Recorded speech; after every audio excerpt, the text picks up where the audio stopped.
Well, can you listen to me? Well, good morning, everyone.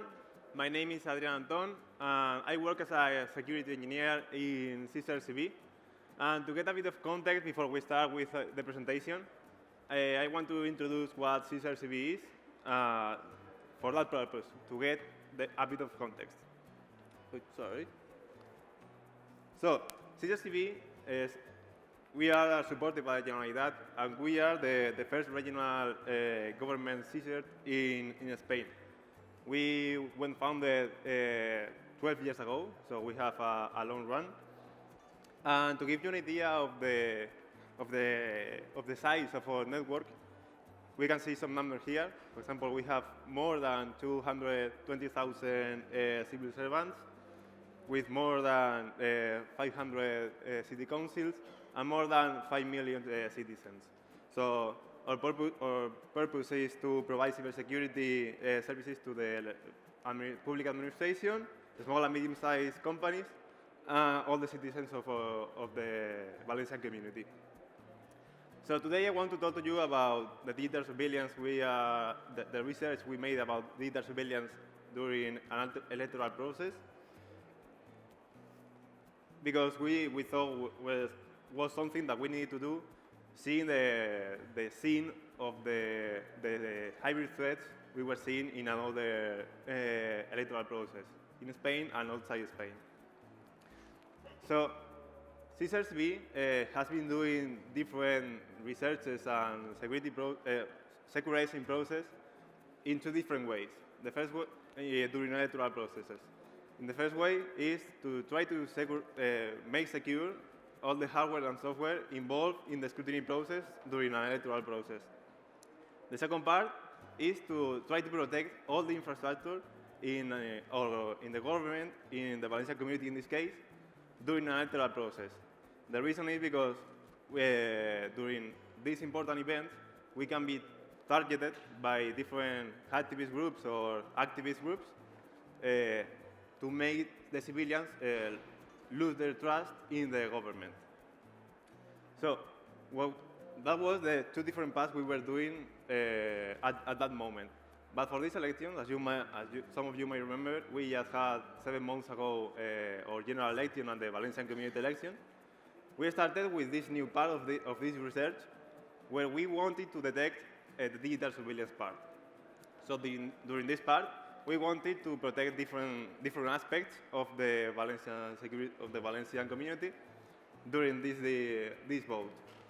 So what we wanted to detect through this research was the different cases of cyber attacks or campaigns orchestrated or generating using the social media, using different attacks like, for example, data leaks that can publish private information of the government in social media, cases of activism, or disinformation. So with this purpose, this will be the different steps we will talk about. In the first place, we'll see what hybrid threats are and why they are so important right now. And then we will start with the steps of our research. During this research, we, in the first place, prepare all the infrastructure we were going to use to analyze all the data we could harvest or get from the social media. On the second place, we will talk about how we made this data collection and why it was like the harder part to do. And at the end, we will see all that data that we collected and how we analyze all that data and the intelligence we generated from that. And just to conclude, we will see some conclusions and make the last statement. So in the first place, what hybrid threats are? So we thought that going to the National Security Department of here of Spain, to the document they just published this same year of the document of the Cybersecurity National Strategy, where they define what hybrid threats are as the coordinated and synchronized attacks that aim to attack democratic states and institutions. And they use different tactics, like, for example, traditional military actions, cyber attacks, or disinformation to attack those governments. So, as you can see, hybrid threats are a lot of different types of attacks. So what we want to detect using this research and social media and the monitoring of this social media, well, here we can see what we wanted to detect monitoring the network and the social media during this election. We wanted to detect cases of hacktivism that uses DDoS attacks that are orchestrating using social media, web defacements that those groups publish then when they achieve their objective on social media, data leaks or private information of those cases of disinformation that we talk about. We didn't invent any of this. We saw already that this was happening and this was an issue here in Spain. For example, we can see on the case of the Catalonian referendum, where in this case the hacking group Anonymous Catalonia published a lot of different private information about the government, and they then retweet it or publish it on Twitter. Or here we can see another example of a successful DDoS attack that was being published on Twitter to make people help them or to make people think that the government was not secure enough to this kind of event, to the vote. We also wanted to detect cases of disinformation that if you are reading the news right now this year, it's a word that is appearing more each time because it's a type of hybrid threat that uses fake news and news amplification to make the people lose their trust in the government and to interfere with this vote election. We saw also different examples, like for example the Brexit case or the Brazil election in 2018. So once we had this, we can see all these problems, this big problem, and what we wanted to detect during this research. We are going to see now the platform we created to analyze all this information and to detect if there was been any case of disinformation, attacks, using social media. So we will start in the first place with the preparation part. So during the preparation part, the first steps we wanted to do was select our main data feed where we were going to get all the information, all the mentions that we wanted to detect. For example, if Anonymous Catalonia published a tweet saying that they successfully attacked a domain, a website of the government, we wanted to detect that publication. So which was the main data feed that we selected? Twitter. We selected Twitter because analyzing and understanding other examples of electoral process that suffer this kind of issue, we saw that Twitter was the one that we don't know really why those hacktivist groups were publishing all that information. So once we had Twitter as our main data feed where we went to get all the information, we created a list of keywords that will represent the actual topicality of that moment and what the panorama, the social conversation was talking about. So, because we don't have the same topics the first day of the election, 1 month after, than the 2 weeks later. So we have to be representing that differences using those keywords. We also created a list of 200 critical domains that we thought were critical for the Valencian community to see if there was any mention to one of those domains. And we also selected a list of security keywords, like for example, hashtag DDoS or hashtag attack, that if we find out any evidence that there was any mention to one of those keywords, we wanted to analyze all that mention at the moment, with a notification, with an event in our systems, whatsoever. Well, once we had this list of keywords that we wanted to analyze and collect, we selected a tool to get that information from the source. We selected Brand24 for different reasons. The first reason was because it allows us to enter those keywords we selected very easily.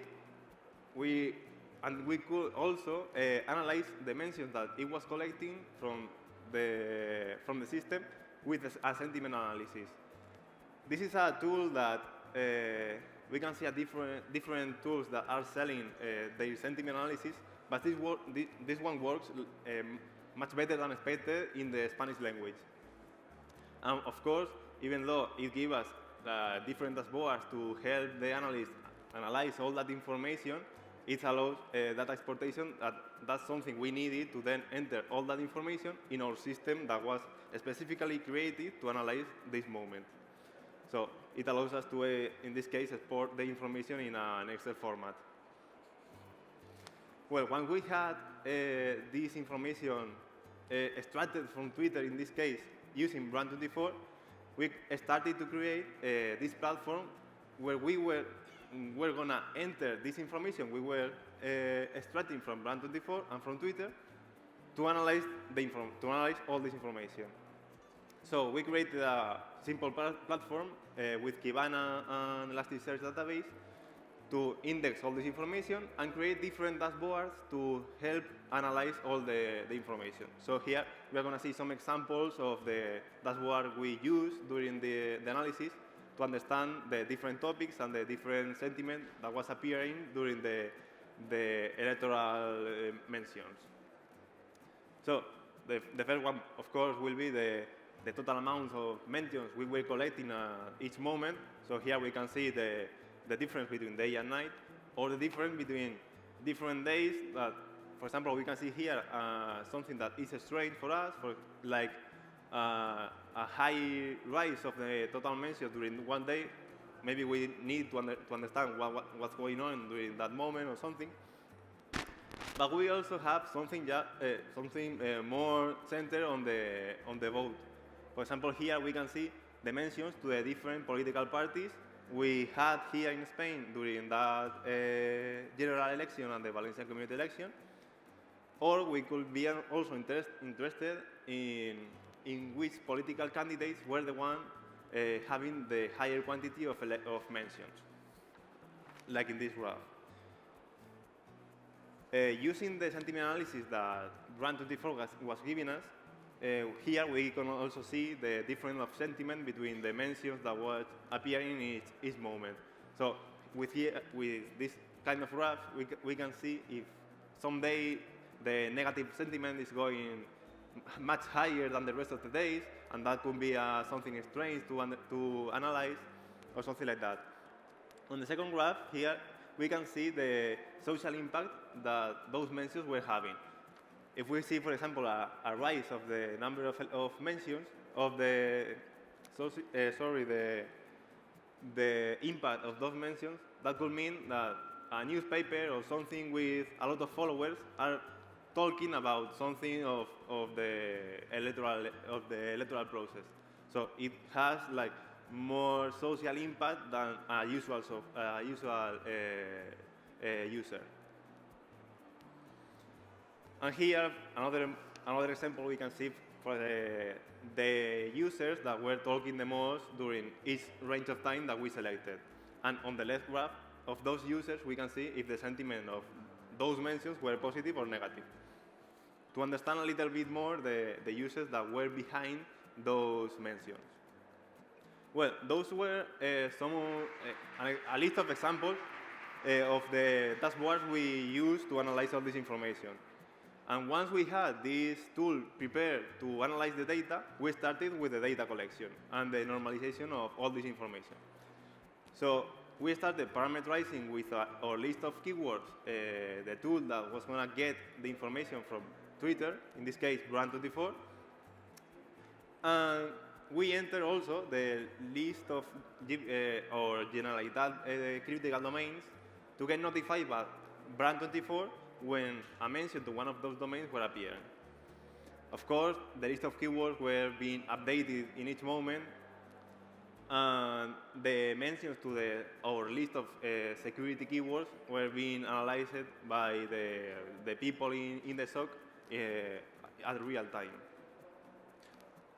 So here we can see a diagram of the flow of all the data that Brandman24 was the one getting the information from Twitter, then putting the data in a file bit using our data handlers, and then showing the information with our dashboards using Kibana and Elasticsearch. So really easy. Well, once we had all this machinery working and getting the information and showing the data in the dashboard, we started with the analysis, the real analysis, to extract the intel all the intel we could. So now we are going to separate the analysis in two different parts. In the first part, we analyzed this information to see if there was any attack to the Generalitat domains or something related to the general election or a DDoS attack by a hacktivist group. Well, this will be the first part. On the second part, we wanted to understand if there was any evidence of cases of disinformation or fake news to affect the electoral process. So the first part, about the attacks of criminal groups. We didn't detect any case. That was something strange for us because we saw during the Catalonian referendum a lot of cases of attempts to attack the government websites. In here, we didn't see any of them. So, well, we didn't have any case of attack. But during the analysis to detect cases of disinformation and the use of fake news to affect the electoral process, we saw some cases that appeared a little bit strange. So now we're going to see some of them. In the first place, I want to explain some of the data we collected to see the bigger picture. So our monitoring started on February the 24th, and we ended collecting data on June the 6th. Sorry. During that time, we almost got 8 million different mentions from 1.5 million different users. So we had a lot of mentions to work with.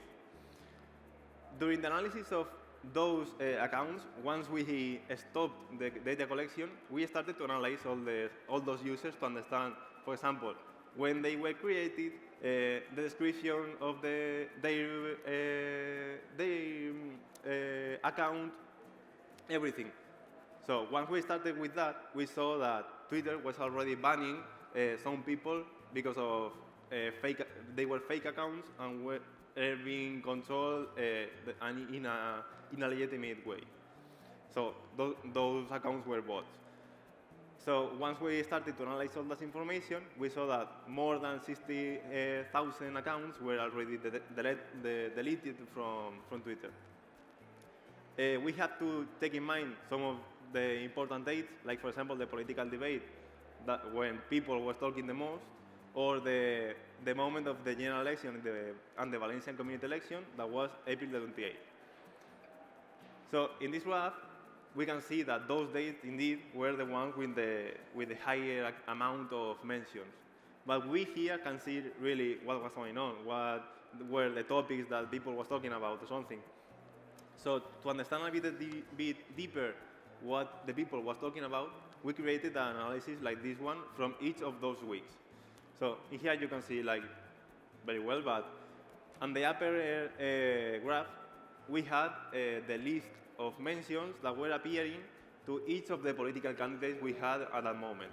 So if we see, for example, we can see that this one, the red one, will be Pedro Sánchez in this case, who is a political person here in Spain. Then on the second graph, we can see the mentions to each of the political parties that we had here.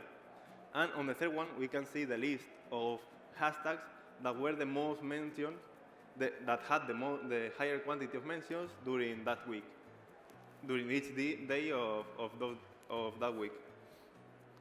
So to see an example of one of those analyses, we can see here the case of the hashtag FalconViajes.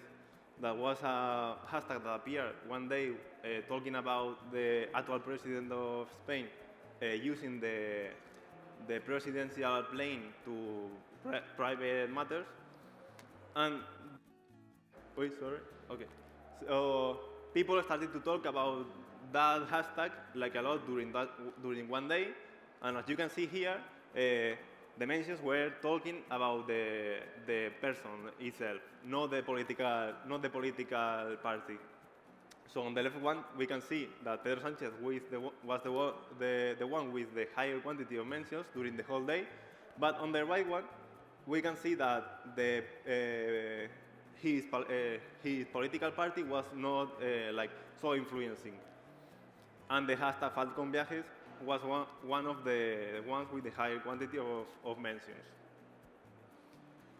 So to understand we wanted to analyze some of those topics because we saw that the way they were appearing or the behavior behind those topics were a little bit strange.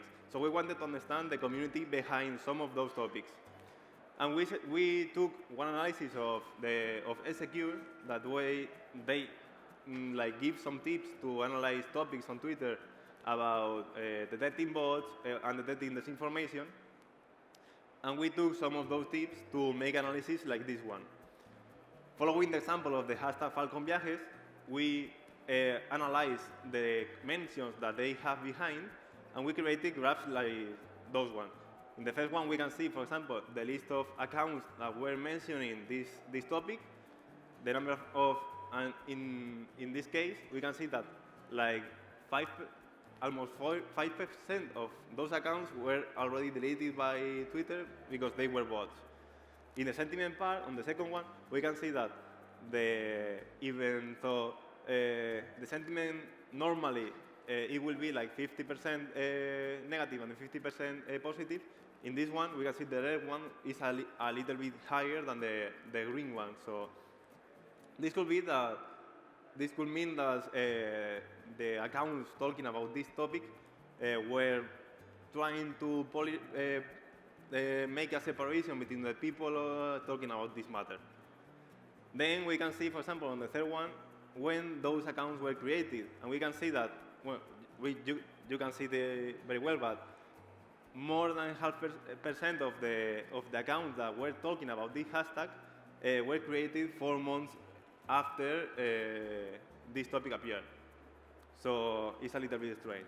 And then we have some different graphs to analyze a little bit more about, for example, another hashtag related to this one, or the words the people was using with this hashtag, etc.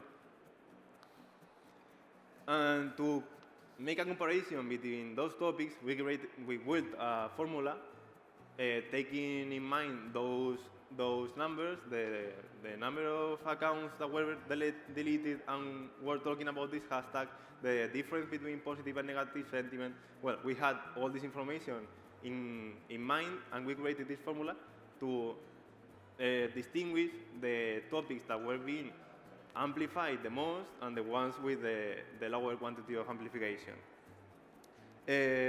Well, but we had for certain that there was some kind of amplification, more or less, during the electoral process. And we can see it using different numbers, like, for example, the number of accounts that were bots. In this example, we can see on the left one that the number of accounts of those 1.5 million users, that only 1.2% were bots, but the total amount of mentions that they created was like almost 4%. So we can see that they were trying to interfere with this electoral process, generating more mentions than a normal person would do.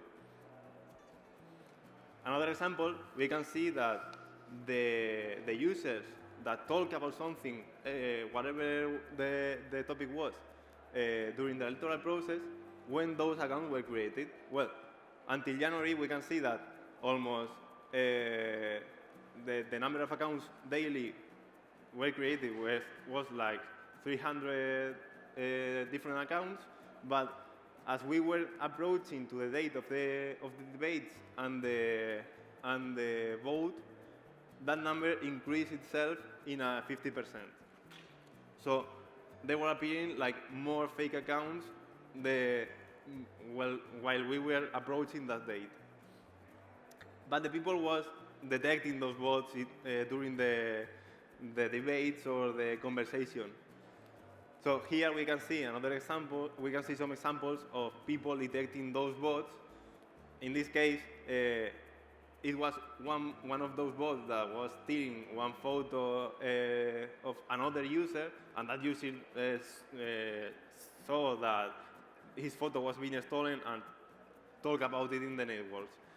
And we can see another example here of one of those bots talking about that he was ready for the Monday, but he told it on Thursday. So they wasn't working like 100% fine. But even though people was detecting those bots and we had random people creating lists of different fake accounts, we have to say that there was a bit more different fake accounts than we thought. And those accounts were having an objective, and they wanted to interfere with different topics.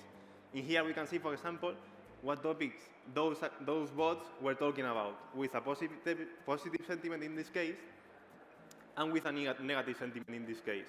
So we can say that those accounts had a motivation, and they, of course, wanted to interfere in the general election in some way. And they can have one reason or another, but they wanted to interfere. So even though we didn't detect any cyber attacks or the orchestration of any cyber attack, we saw that the abuse of social media to generate disinformation is a real problem, and it's happening to us right now. So thanks to everyone for listening to me, and if you have any question, you can ask me. Thanks. We have time for 1 or 2 questions. If there is any question in the room. Yep.